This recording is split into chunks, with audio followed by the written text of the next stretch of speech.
today I'm going to be talking to you guys about women's inequality. So, men and women do not treat each other the same way, or they're not viewed the same way.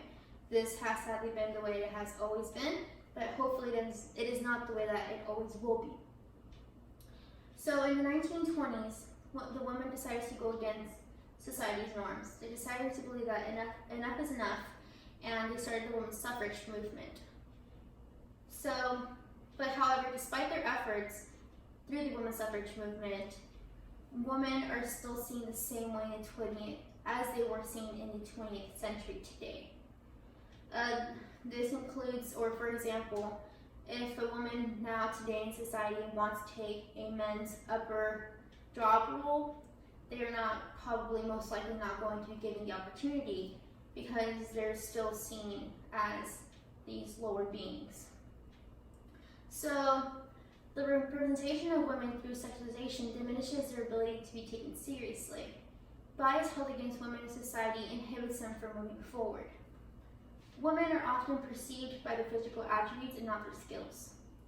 According to Physiological Science, a book, female athletes are scrutinized and evaluated to a greater degree than the male bodies, which leads to sexual objectification of women.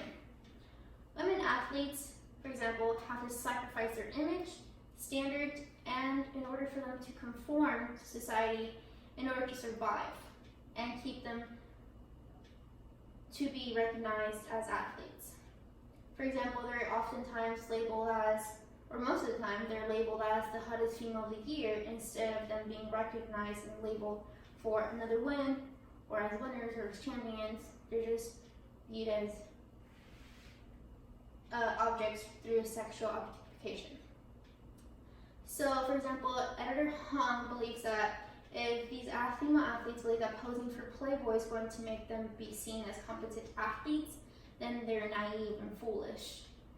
However, sadly, this happens because most of the time female athletes are pressured into these advertisements because they lack the popularity or they're in need of sponsorships, which in this case, Playboy helps them gain exposure, but however, it's not for their sport. In the article, Why Am I Fighting for Equal Pay, Cara Lloyd, she gives information about the important statistic that each year the men and women's U.S. team, they have to play a minimum of 20 games, and the top 5 men are for sure guaranteed $4,000 to $600,000 each year for these games. However, on the other hand, the top 5 women, who are professional athletes as well, they're only guaranteed $72,000 each year. That is a huge drastic change.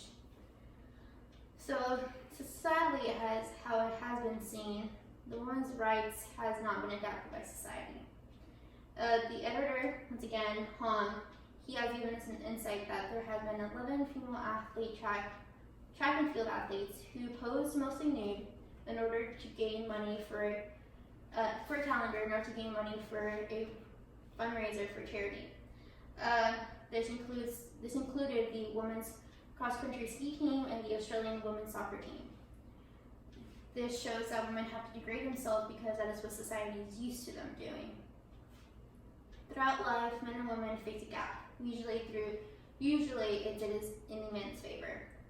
Men are confused when women want to be treated like a man, which in this case is treated with respect.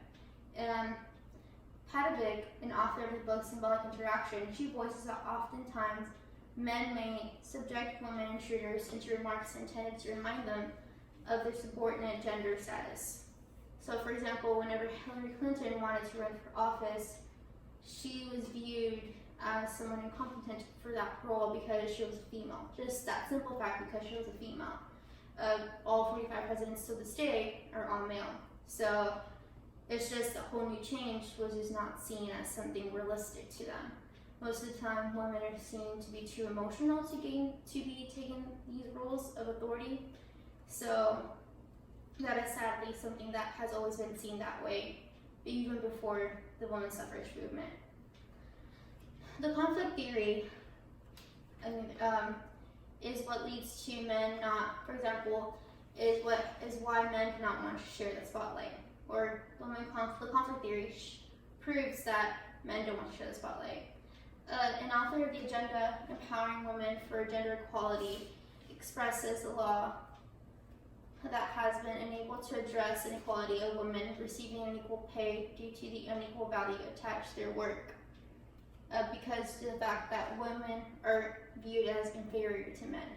For example, men are viewed as dominant and tough, while women are viewed as quiet, obedient, and pretty, which is the way that is why there has been there has been labels of specific jobs to be viewed as female jobs or feminine jobs. For example, teachers, nurses, those are viewed as feminine jobs. So oftentimes whenever men have that job, they're kind of viewed a bit weird. And on the other hand, that big, tough leader jobs, such as business jobs, they're viewed as more men, dominant and tough jobs. So, according to this speech, women are judged by their looks, not their skills. And women are minorities in sports. And men and women have a gap that progresses through their lifetime. So, this proves that not only are they viewed as sexual, like they're sexual objects, they're not allowed to move forward in society. And so by changing the perceived standards of men and women individually, there can be a possibility that the norms can start to change and the gap between men and women can change in order for it to be shortened.